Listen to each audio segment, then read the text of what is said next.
I've had people say to me, if you haven't done anything wrong, why worry about digital ID? What's the problem? And I understand why they say it. It sounds sensible. But that sentence, that one line, is the most dangerous belief a population can ever hold. Because the truth is this: your innocence does not protect you when a system is built to treat you as guilty by default. And we already have examples of that pretty much everywhere. The UK has already falsely accused 200,000 people with no trial. In the recent digital ID debate in Parliament, MPs openly admitted that an algorithm wrongly marked over 200,000 innocent people as fraud risks when they applied for basic services. There was no evidence or any human oversight. It was a computer basically saying, you're suspicious. These people weren't criminal. They weren't doing actually anything wrong. They're just trying to live their lives, as we all are, but some had the benefits stopped. Some actually lost their homes, and some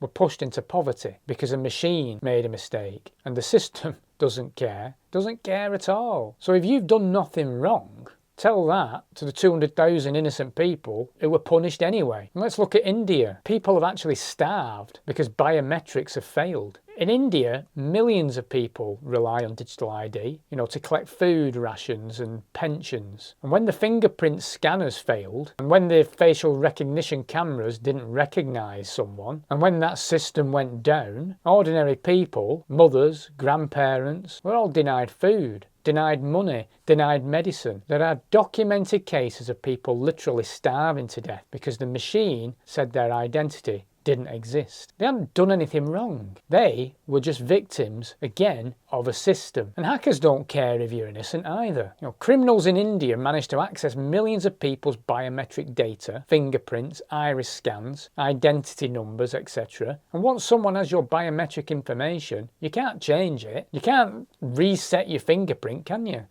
Or replace your face, or some probably need to. But if a hacker uses your identity to commit fraud, well, you become the suspect. And it isn't because you're guilty. It's because the system only sees your biometric mark. There's no empathic human being having a conversation with you here. It's literally AI. So the innocent always suffer, and then the guilty just disappear. Mission creep always seems to punish the ordinary and not the criminal. Let's think about the UK's track and trace app. It started as, like I say, 2 weeks to flatten the curve. Then it became compulsory in many places. Then it became a vaccine passport. And then, for that period of time, for some people anyway, it became normal. Now the same people are building digital ID, digital wallets, tokenized assets, centralized identity systems, all with behavioral scoring mechanisms. And yet again we're told, if you haven't done anything wrong, why worry? But history shows something pretty clear. Every new tool of surveillance is first aimed at criminals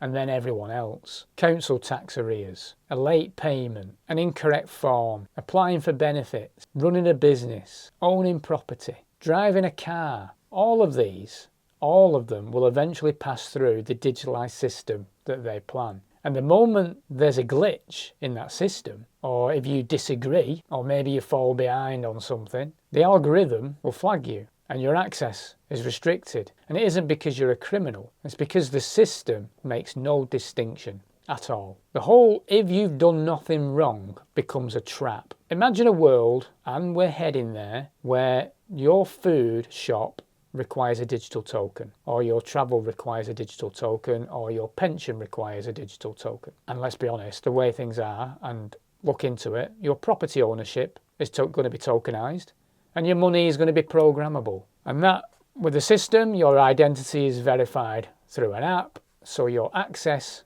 literally can be restricted automatically. Now, ask yourself this: what protects you if the system decides you're wrong without you ever doing anything wrong? In a fully digital world, your innocence is meaningless. If the system glitches, or mislabels you in some way, or excludes you, or doesn't recognise you, or just decides that you're not compliant enough. People say, I've done nothing wrong, which is fine. But the people who suffered the most in India, the 200,000 people in the UK, the victims of fraud and identity theft, they have done nothing wrong either, and they've still lost everything. Your innocence isn't the issue, the system is. A free society doesn't work on the assumption that the citizen must constantly prove their innocence. That is tyranny. Digitised tyranny. Automated tyranny. So the real question for me is not why worry if you've done nothing wrong. The real question is why would any government want a system where they can punish people automatically before they've done anything wrong at all? Why would we let them? Why are we trusting them? You don't build a system like this unless you plan to use it. And once it's in place, innocence won't save you at all, but awareness will, and our resistance will. And we have to do this as a collective pushback, and we have to do this now before it's too late. Please share this video. It's important that more people realise what's going on and the dangers and the pitfalls of accepting digital ID, the better and the more chance we have of stopping this.